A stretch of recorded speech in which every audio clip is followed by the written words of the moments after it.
पूज्य संत श्री लक्ष्मण साहब जी सदगुरु के प्रति अपने हृदय में अपार प्रेम भक्ति भावना लेकर के उपस्थित यहाँ पर समस्त भक्त प्रेमी जन, नवयुवक भाइयों, आप सभी को संप्रेम हमारे तरफ से कोटि कोटि सत्य गोविंद साहिब बंदगी, हरिओम, नमो नारायण, जय श्री राधे, जय श्री राधे, जय श्री सीताराम।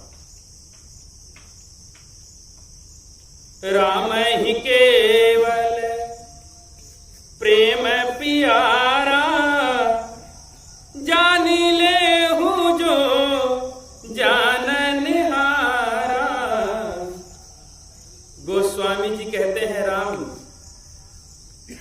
क्या चाहते हैं? केवल राम है केवल प्रेम प्यारा, जान ले जो जानन हारा।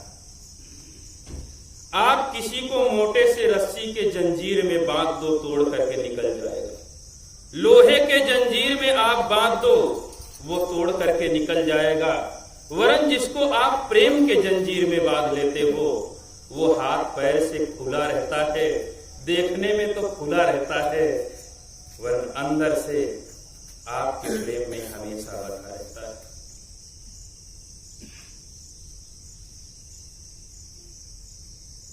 4 जुलाई को भक्तराज श्री देवी प्रसाद जी नेपाल बॉर्डर लखीमपुर खीरी मुस्तफाबाद सदगुरु असंग देव जी के यहाँ गुरु महाराज के प्रेम में आश्रम ले गए। वहां से आकर के मानो हमसे वहां की सब बात बता करके साक्षात गुरु का दर्शन ही हमको करवा दिया। प्रेम में चाहे जितनी दूरी हो, वो दूरी किलोमीटर की दूरी नहीं है। चाणक्य जी एक बात बहुत सुंदर कहते हैं, दूरस्थो अपि न दूरस्थो यो यस्य मनसि स्थितः यो यस्य हृदये नास्ति समीपस्थो असि दूरतः। किलोमीटर की दूरी दूरी नहीं होती है, जो आपके मन में बसा है, आपके हृदय में बसा है, जो आपके दिल में बसा है, वो चाहे जितना दूर हो आपके नजदीक ही है। और जो आपके हृदय में नहीं, आपके दिल में नहीं, आपके मन में नहीं, वो चाहे जितना नजदीक हो, मानो वो सबसे ज्यादा दूर है। यहां से नवयुवक भाइयों में भी सावन के प्रथम सोमवार में भगवान महादेव के दर्शनार्थ, भगवान महादेव के प्रेम में गए थे। कुछ लोग, संतोष जी गए थे, अतुल जी गए थे। तो प्रेम में यदि पैदल चलना हो तो भी आनंद होता है, प्रेम में धूप में भी चलना हो तो आनंद मिलता है, प्रेम में कुछ कम सुविधा भी मिले तो भी आनंद मिलता है। इसलिए जिसके जीवन में प्रेम हो, यह भगवान राम का दिव्य स्वभाव है। और यह दिव्य स्वभाव, जो प्रेम सबके हृदय में है, वो मानो भगवान राम वहां पर हैं। और भगवान राम जहां है वहीं अयोध्या है। जो प्रेम गली में आए नहीं, जो प्रेम गली में आए नहीं, प्रियतम का ठिकाना क्या जाने।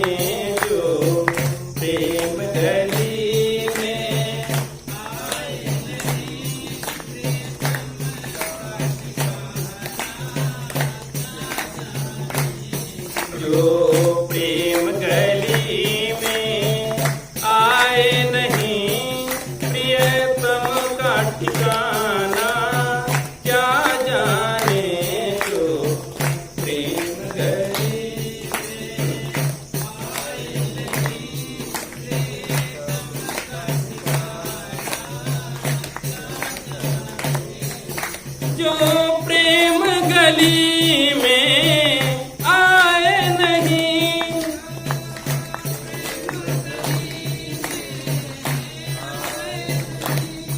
प्रियतम का ठिकाना क्या जाने,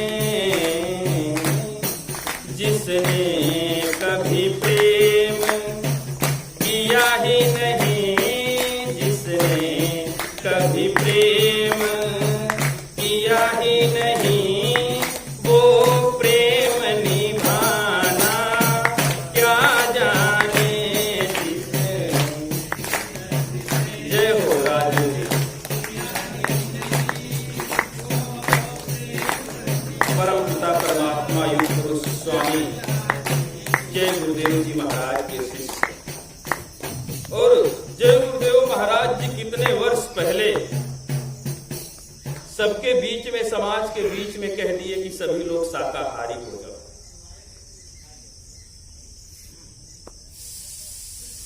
शाकाहारी हो जाओ, नहीं तो आपके ऊपर बहुत बड़ी विपदा आ सकती है। और देखिए, महापुरुषों की बात मानी नहीं गई और वास्तव में कोरोना के रूप में महामारी हम सभी के बीच में आ ही गई। जिसने कभी प्रेम किया ही नहीं, जिसने कभी प्रेम किया ही नहीं, वो प्रेम निभाना क्या जाने। जिसने कभी प्रेम किया ही नहीं,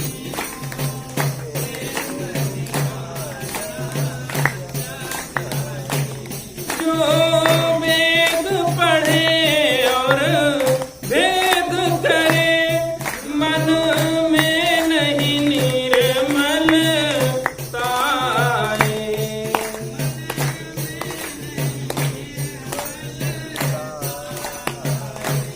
कोई कितना चाहे, दिनेश जी, कोई कितना चाहे ज्ञान कहे भगवान को पाना क्या जाने।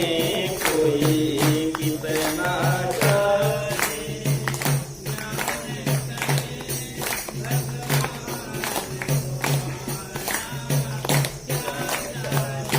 जो वेद पढ़े और भेद करे, मन में नहीं निर्मलता आए। कोई कितना चाहे ज्ञान कहे भगवान को पाना। आप देखेंगे वेद शास्त्र पुराण चौपाई श्लोक, ये तो बहुत लोगों को याद होता है, लेकिन उसका आचरण जीवन में देखा जाए तो तनिक भी नहीं। कबीर साहब कहते हैं, अंध सो दर्पण वेद पुराना, दरबी कहा महारस जाना, जस खर चंदन लादे उघारा, परिमल बास न जान गवारा, कहीं कबीर खोजे असमाना, सो न मिला जो जाए अभिमाना। अंध सो दर्पण वेद पुराना, कोई अंधा व्यक्ति हो तो उसके लिए शीशा दर्पण किस काम का? वो तो दोनों आंखों का अंधा है, उसके लिए शीशा और वेद पुराण किसी काम का नहीं है। दरबी कहा महारस जाना, दरबी कहते हैं कलछुल को। 12 प्रकार के व्यंजन में घूमती हुई कलछुल जरा सा भी स्वाद नहीं ले पाती।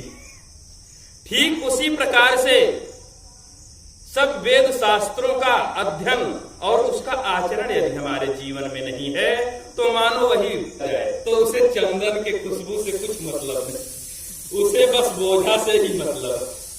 ठीक उसी प्रकार से वेद अध्ययन, शास्त्र अध्ययन, पुराणों का अध्ययन यदि उसका आचरण हमारे जीवन में नहीं है तो मानो वह केवल बोझा ढोना हमारे लिए है, उसके सुगंध से हमें कुछ मतलब नहीं।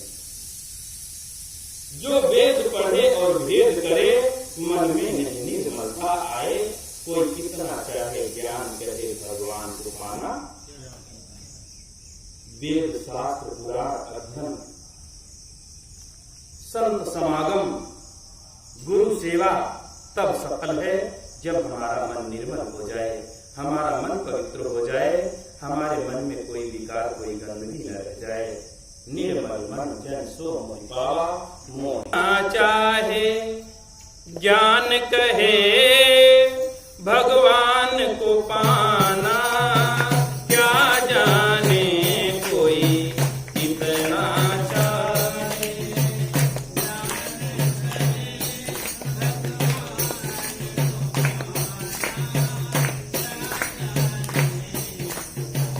प्रेम गली में आए नहीं प्रियतम का ठिकाना, क्या जाने जो प्रेम गली में आए नहीं प्रियतम का ठिकाना, जिस दिल में न पैदा दर्द हुआ वो जाने पीर पराई क्या, वो जाने पीर पराई क्या।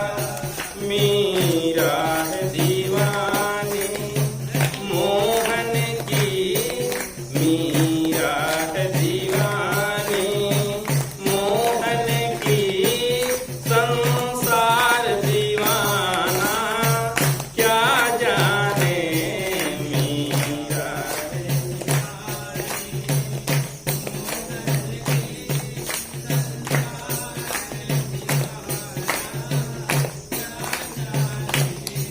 जो प्रेम गली में आए नहीं प्रियतम का ठिकाना, क्या जाने जो प्रेम गली।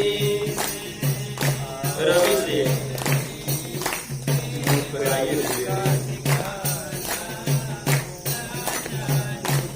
जो प्रेम गली में आए नहीं प्रियतम का ठिकाना, क्या जाने जो प्रेम।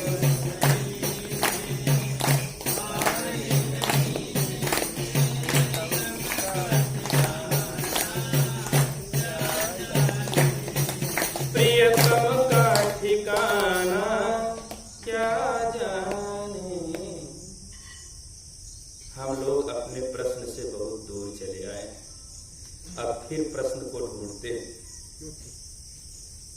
जहां राम तहां अवध निवासु, जहां संत तहां तीरथ वासु।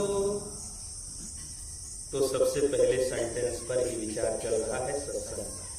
सत्संगत हरि भजन एक निस दिन पर उपकार। जहां संत तहां तीर्थ वासु, जहां संत वहीं तीर्थ। तीर्थ में जाने के बाद जिस तरह से हमारे तन की सफाई होती है, ठीक उसी प्रकार से संतों के इस तीर्थ राज प्रयाग में हमारे मन की धुलाई होती है, मन की सफाई होती है।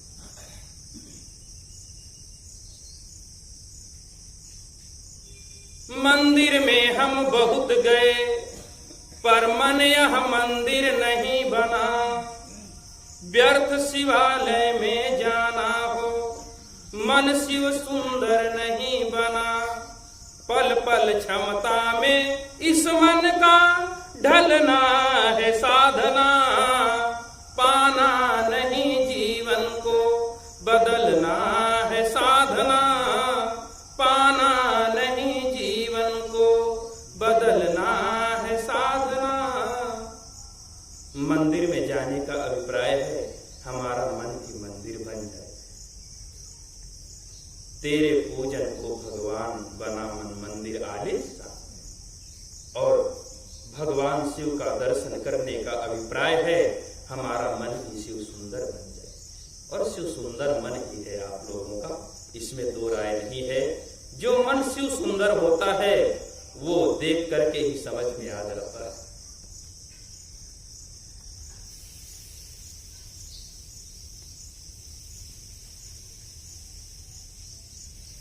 जहां संत तहाँ तीरथ वासु, जहां संत वहीं तीर्थ है।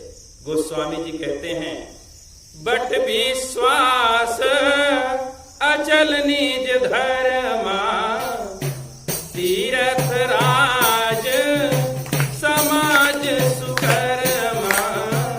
बट विश्वास अचल निज धर्मा, तीरथ राज समाज सुकर्मा। व्रत भी करिए, पूजा भी करिए, सभी देवी देवताओं की आराधना वंदना भी करिए। उसके साथ साथ हमारा मन भी सुंदर होना चाहिए, हमारा जीवन भी सुंदर होना चाहिए, हमारे जीवन में कोई दोष दुर्गुण भी नहीं रहना चाहिए। तो मानो पूजा पाठ व्रत उपवास करना सब हमारा सफल है।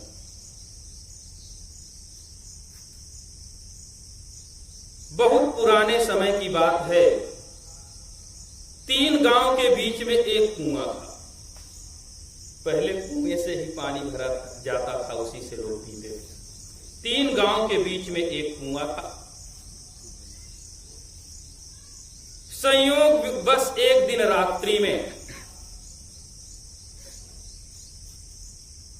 एक कमजोर कुत्ता, जिसके शरीर में कई जगह सब कुत्ते काट डाले थे, वो घूमते घूमते कुएं के पास जाता है और उसी कुएं में गिर जाता है। और जब गिरता है तो मर जाता है और मर करके नीचे बैठ जाता है कुएं में।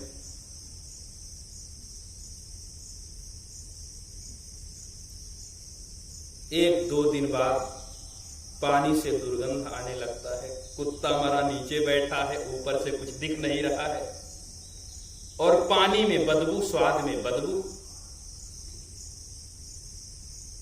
सभी गांव वासियों ने सोचा कि भगवान का बहुत बड़ा कोप कुछ हो गया। तो सभी लोगों ने निर्णय किया कि 5-6 दिन लगातार व्रत रहा जाए, 3-4 दिन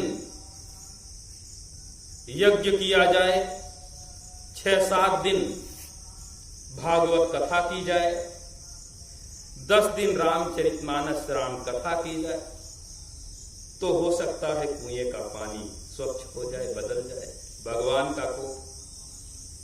अब सभी लोग अपने अपने हिसाब से व्रत में, पूजा में, ध्यान में, कथा में लग गए। पानी में कुछ परिवर्तन नहीं हुआ और बदबूदार पानी होता चला गया। बहुत दूर से यात्रा करके एक संत उसी गांव में पहुंचते हैं और पहुंचने के बाद कहते हैं, बहुत दूर से आ रहा हूं, थोड़ा सा पानी पिला दीजिए। सभी ग्रामवासियों ने कहा, प्रभु आप इस समय आए कि हम एक गिलास जल आपको नहीं पिला सकते। क्या आपके गांव में जल है ही नहीं? जल है, एक ही कुआं था, पता नहीं क्या परमात्मा का कोप हो गया है, वो कुएं का जल ही बदबूदार हो गया है, विकृत हो गया है पानी। तो महात्मा जी ने कहा, ले चलो मुझको कुआं दिखाओ, कुआं कहाँ है। ग्रामवासी ले जाते हैं, महात्मा जी को कुआं दिखाते हैं। कुएं में झांक कर देखते हैं, ऊपर से कुछ दिखाई नहीं दे रहा। तो महात्मा जी कहते हैं, यदि कुछ बाल्टी, कोई पात्र इसमें गिर जाता है तो आप लोग कैसे निकालते हैं? गांव वाले कहते हैं, कटिया रखी हुई है बड़ी सी, वही डाल करके निकाला जाता है, ले आओ। रस्सी में बांध करके कटिया को महात्मा जी अंदर डालते हैं, 3-4 बार घुमाते हैं और मरा हुआ कुत्ता उसी कटिया में फंस जाता है। महात्मा जी कहते हैं, सभी लोग खींचो। बाहर खींच करके निकालते हैं तो कहते हैं, किसी देवी देवता का कोप नहीं हुआ था, यही कुत्ता मर करके उसमें सड़ गया। कहने का अभिप्राय है प्रेमियों, हमारा आपका हृदय ही कुआं, हमारा और आपका हृदय ही कुआं है, और इसमें काम, क्रोध, मद, लोभ, अहंकार, राग, द्वेष रूपी कुत्ता मर करके सड़ गया, जिसकी बदबू काम, क्रोध मद लोभ अहंकार राग द्वेष का जो कुत्ता मरा सड़ा पड़ा हुआ है उसकी बदबू व्यवहार काल में होती है। मनुष्य उसको न बदल करके, अपने जीवन को ना चेंज करके, अपने जीवन से इन सब दुर्गुणों को ना हटा करके बाहर प्रभु के तलाश में पड़ा रहता है। जब जीवन में कोई संत सद्गुरु मिलता है तो अपने ज्ञान रूपी कटिया से इस काम क्रोध मद लोभ अहंकार रूपी मरे सड़े हुए कुत्ते को निकाल देता है और हमारा जीवन फिर से निर्मल हो जाता है। सर्वे भवन्तु सुखिनः, सर्वे सन्तु निरामयः, सर्वे भद्राणि पश्यन्तु, मा कश्चित् दुःखभाग् भवेत्। सुखी बसे संसार सब, दुखिया